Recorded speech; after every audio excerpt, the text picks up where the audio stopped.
Kamusta mga Kapinoms TV? Sa Pilipinas, hindi lang sa mamahaling hotel o sikat na kalsada matatagpuan ang pinakamasasarap na kainan.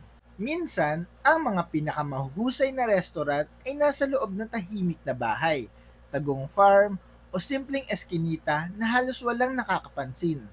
Sa video na ito, dadaling ka namin sa 10 pinakatagong restaurant sa Pilipinas na hindi lang masarap, kundi may kwento, karakter, at karanasang hindi mo basta makakalimutan. Handa na ba kayo? Simulan na natin. Number 10, Viu Chalet. Kung may isang restaurant sa Pilipinas na masasabi mong tunay na hidden gem, kahit bago pa naging uso ang salitang iyon, walang iba kundi ang Viu Chalet sa Antipolo, Rizal.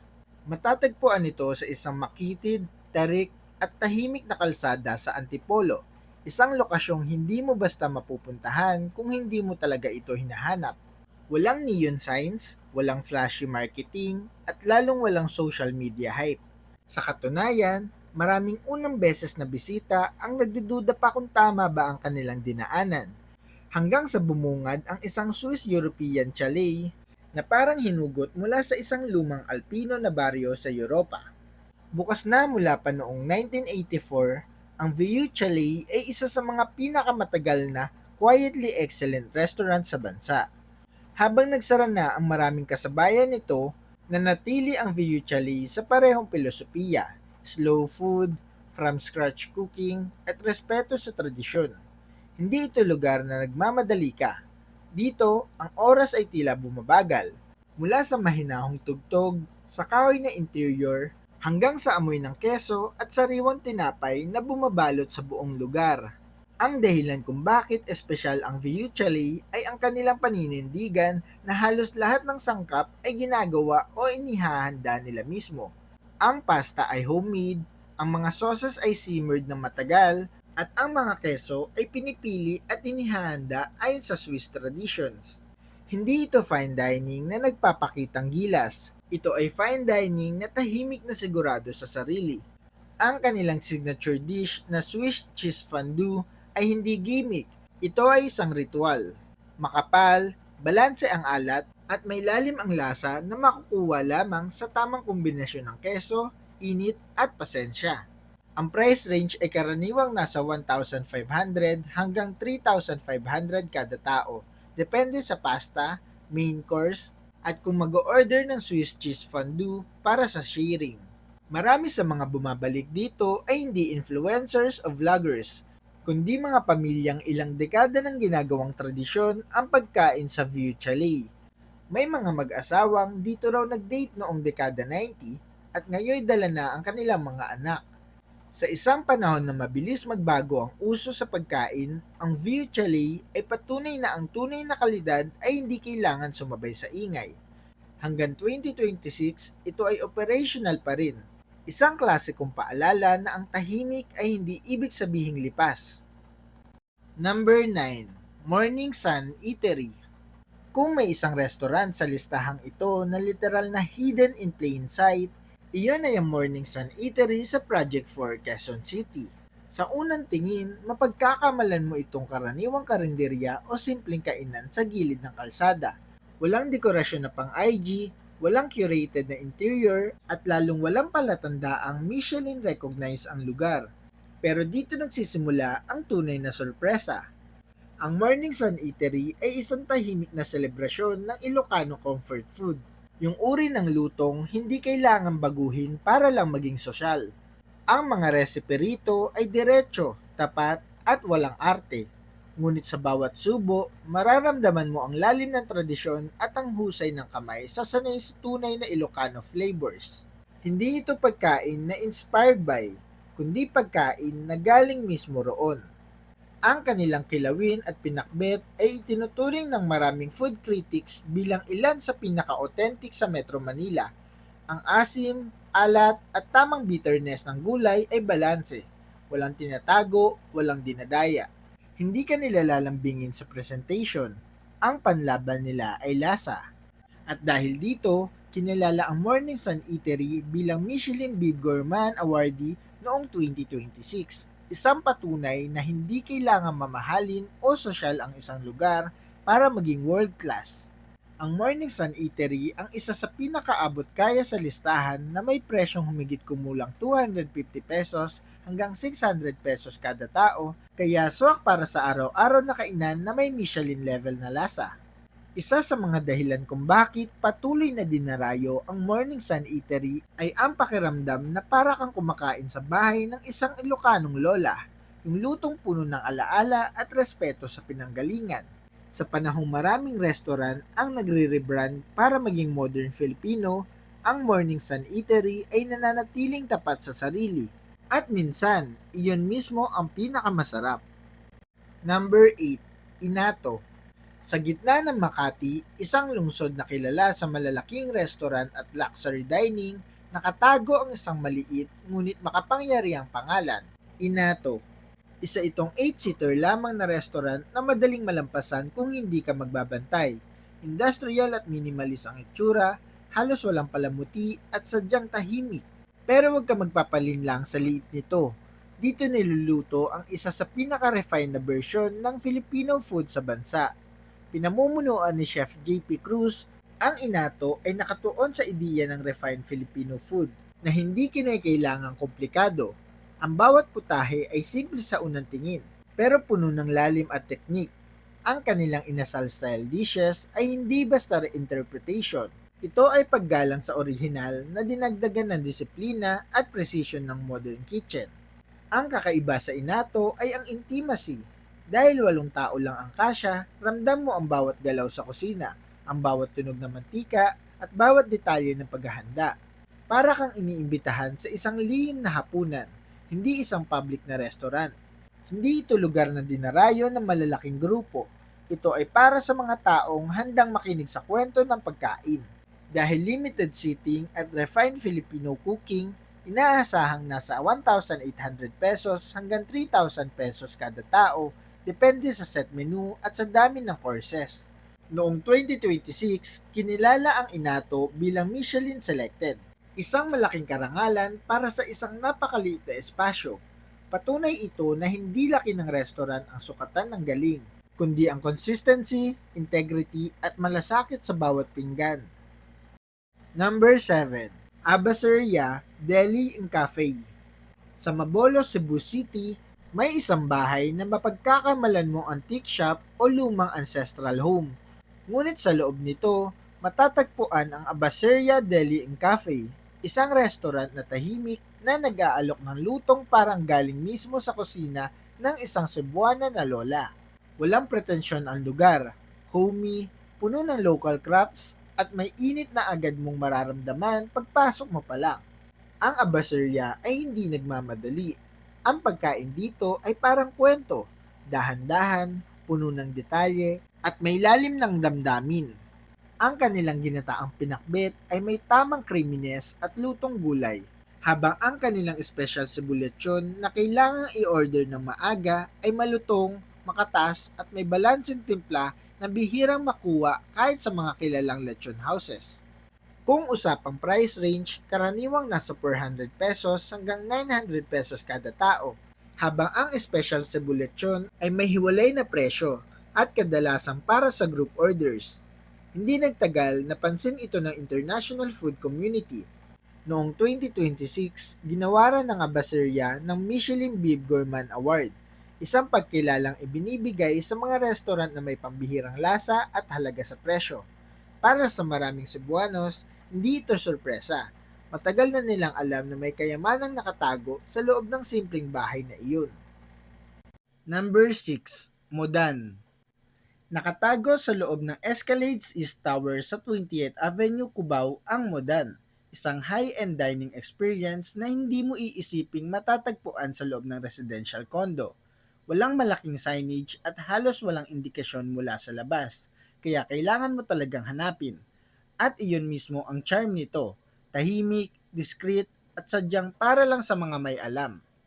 Kilala ang Modan sa kanilang progressive Japanese cuisine na may Filipino soul, kung saan pinagsasama ang presisyon ng Japanese techniques at ang lalim ng panlasang Pilipino. Ang origami-inspired tasting menu ay maingat na binubuo. Bawat course ay may sariling kwento, texture at emosyon. kaya hindi lang ito pagkain kundi isang kumpletong karanasan. Kung usapang price range, dahil tasting menu ang format, ang karaniwang gastos ay nasa 3,500 pesos hanggang 6,000 pesos kada tao, depende sa dami ng courses at seasonal offerings. Tahimik at halos seremonyal ang galaw sa loob, dahilan kung bakit ngayong 2026 ay kinilala ang Mudan bilang Michelin Selected. Patunay na kahit sa loob ng kondo, maaaring umusbong ang world-class dining. Number 5. Asador Alfonso. Sa gitna ng mga bukirin ng Alfonso Cavite, nakatago ang isang modernong glasshouse na tila hiwalay sa mundo, ang Asador Alfonso. Hindi ito kita mula sa main road at walang malalaking karatula. Kailangan mo pang pumasok sa isang farm area bago mo makita ang eleganteng estrukturang napapalibutan ng halaman at bukas na kalangitan. Inspired ng mga traditional na Spanish asadors, nakasentro ang kusina ng Asador Alfonso sa mabagal at maingat na wood-fired roasting. Dito, ang apoy at oras ang pangunahing sangkap. Ang signature dish nilang lechazo o roasted lamb ay simple pero makapangyarihan, malambot, makatas at walang labis na pampalasa. Hinahayaan lamang lumabas ang natural na lasa ng karne. Ang price range ay inaasahang nasa 3,000 pesos hanggang 6,500 pesos kada tao, lalo na kung o-order ng lechazo at iba pang dishes para sa sharing. Ngayong 2026, kinilala ito bilang Michelin Selected, isang patunay na kahit tahimik at rural ang lokasyon, kayang maghatid ng world-class dining ang isang restaurant na may malinaw na paninindigan. Number 4. Tahanan Bistro. Sa loob ng Lors Farm Subdivision sa Antipolo, may isang bahay na gawa sa reclaimed wood na nakaharap sa Laguna de Bay. Ito ang Tahanan Bistro. Sa unang hakbang pa lang, ramdam mo na ang konsepto nito. Isang restaurant na parang tahanan, tahimik, mainit sa pakiramdam at malayo sa ingay ng lungsod. Hindi bukas araw-araw ang Tahanan Bistro. Open lamang ito mula Huwebes hanggang Linggo at strictly by reservation, hindi para maging eksklusibo, kundi para mapanatili ang intimacy at kalidad ng karanasan. Limitado ang bisita, kaya mas ramdam ang bawat detalye, mula sa serbisyo hanggang sa pagkain. Ang menu ay nagbabago kada season, karaniwang quarterly, at ang 5-course tasting menu ang pangunahing bida. Ang pulpo o octopus dish ay isa sa pinaka-inaabangang putahe, malambot, balanse, at walang tinatakpang natural na lasa. Ang price range nito ay karaniwang nasa 2,800 pesos hanggang 4,500 pesos kada tao, depende sa seasonal menu. Ang Tahanan Bistro ay hindi para sa nagmamadali. Ito ay para sa mga gustong huminto at namnamin ang pagkain bilang isang sandali ng pahinga. Number 3. Foggy Mountain Cookhouse. Matatagpuan sa isang residential hill sa San Carlos Heights, Baguio City, ang Foggy Mountain Cookhouse, isang bahay na ginawang restaurant at nakatanaw sa Cordillera Mountains. Hindi ito komersyal na gusali at hindi rin madaling makita, pero sa sandaling makarating ka, mauunawaan mo agad kung bakit sulit ang paghahanap. Tahimik, presko at parang iniimbitahan ka lang sa isang pribadong tahanan sa bundok. Mediterranean-inspired ang menu, ngunit malinaw ang focus sa lokal at organic na sangkap. Kailangan ng pre-order dahil ang kusina ay gumagalaw lamang batay sa bilang ng bisita, walang stockpile at walang shortcut. Dahil dito, sariwa at planado ang bawat putahe, mula simula hanggang sa dulo. Namumukod tangi ang roasted Italian herb chicken at USDA Angus steak. Parehong luto na may disiplina at respeto sa sangkap. Ngunit higit pa sa pagkain, ang tanawin at malamig na hangin ng Baguio ang nagbibigay lalim sa karanasan. Kung usapan price range, dahil pre-order at premium ingredients, karaniwang nasa 2,500 pesos hanggang 5,000 pesos kada tao ang gastos. Hanggang ngayong 2026, patuloy itong dinarayo ng mga food lovers na mas inuuna ang kalidad kaysa hype. Number 2. Denlim's Kitchen. Kung may restaurant sa listahang ito na tunay na lihim, iyon ay ang Denlim's Kitchen sa San Fernando, Pampanga. Walang walk-ins, walang regular operating hours, at kadalasang inaabot ng 6 hanggang 8 buwan ang reservation. Isa itong dining experience na sinusubok hindi lang ang gana, kundi pati ang pasensya. Ang lugar ay isang warehouse-style private dining space kung saan si Chef Dennis Lim mismo ang nagluluto sa harap ng mga bisita. Walang pagitan ng kusina at dining area. Nakikita mo ang bawat galaw, bawat hiwa at bawat sandali ng pagluluto. Para kang iniimbitahan sa isang eksklusibong hapunan, hindi sa isang pangkaraniwang restaurant. Ang caveman stew at pugon roasted pork ay mabagal ang luto ngunit malalim ang lasa. Patunay ng oras at malasakit na ibinuho sa bawat putahe. Hindi ito pagkain para sa madalian. Ang price range nito bilang private dining experience, ang set menu ay karaniwang nasa 4,000 pesos hanggang 7,000 pesos kada tao. Depende sa napagkasundo ang menu at bilang ng bisita. Hanggang ngayong 2026, kinikilala pa rin ito bilang isa sa pinaka-authentic private dining experiences sa bansa. Number 1. Linamnam. Sa pinakatuktok ng listahan ay ang Linamnam, isang restaurant na literal na nagbibigay ng bagong kahulugan sa salitang hidden. Matatagpuan ito sa loob mismo ng childhood bedroom ni Chef Don Baldosano sa isang tahimik na subdivision sa Parañaque. Walang signage at walang palatandaan mula sa labas na may world-class dining na nagaganap sa loob. May 10 upuan lamang ang Linamnam at bawat seating ay isang intimate na karanasan. Dito hinahain ang isa sa pinakamatapang at pinaka-inobatibong Filipino tasting menu sa bansa. Ang konsepto ng inventive Filipino ay makikita sa mga kombinasyong hindi mo iisiping babagay hanggang matikman mo at biglang mag-click ang lahat. Ang kanilang aged seafood dishes ay produkto ng pananaliksik, tiyaga at oras. Bawat course ay may kwento ng kultura at sangkap. Kaya hindi ka lang kumakain, nakikinig ka. Ang price range para sa exclusive tasting menu, ang presyo ay nasa 5,500 pesos hanggang 8,000 pesos pataas kada tao. Depende sa seasonal courses at aging techniques. Ngayong 2026, kinilala ang Linamnam bilang Michelin selected at ginawaran si Chef Don Baldosano ng Young Chef Award. Patunay na ang hinaharap ng Filipino cuisine ay maaaring magsimula sa isang tahimik na silid.